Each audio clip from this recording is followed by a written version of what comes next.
Hi. I was 15 years old when I became pregnant. In the year prior to that, I had become a different person. I was no longer the outgoing, funny, and confident girl that I had been. Instead, I was on a path of self-destruction. I had pushed my family and friends away for a new group of friends and an older boyfriend. I went from being an all-star athlete in basketball, volleyball, and softball to not playing any sports. Instead of my usual A's in school, I was skipping classes and I had no desire to learn. My best friend and boyfriend at that time tried to convince me that the only choice that I had was to have an abortion.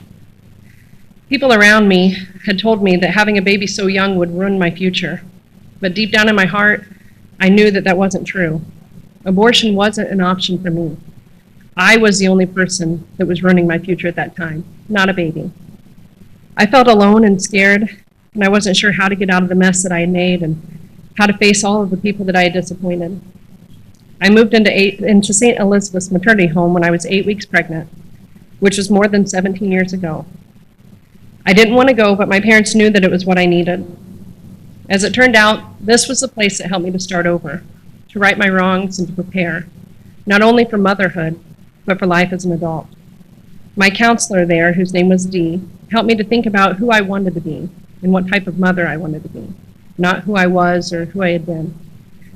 I made goals, long-term and short.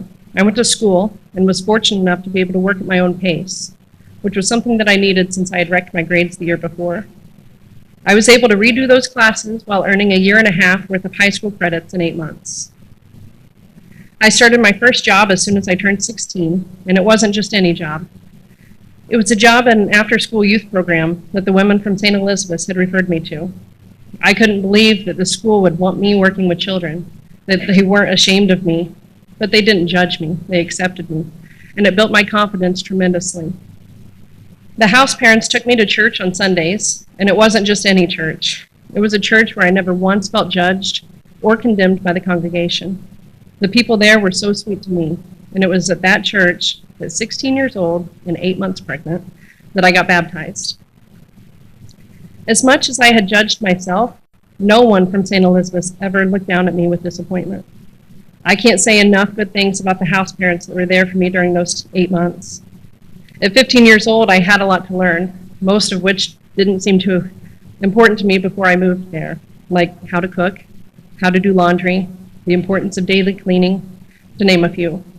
Those ladies not only taught me life skills, but just as important, they listened to me and offered comfort and advice when I needed it most. I had a very close bond with one of them. Her name was Carrie, and she is still on my list of top 5 people that have shaped me into the woman that I am today. When I gave birth to my daughter, Jaden, I looked at her tiny face, and I knew that everything was going to be okay. I moved back home with my family and continued high school. I graduated when Jaden was 2 years old, and from there I went to college and worked part-time and raised her until I took my first professional job when she was 5. I married my husband, Dan, when Jaden was 8, and he adopted her. We now have 2 more children, and I'm blessed enough to be able to work from home part-time so that I can enjoy what is most important to me, and that's spending time with my family. Life hasn't always gone the way that I'd planned, but I'm sure of this. Being pregnant at 15 years old didn't wreck my life. It saved it. It gave me a purpose, and it brought me to my Savior, Jesus Christ. And without St. Elizabeth's, I would not be the person that I am today. Thank you.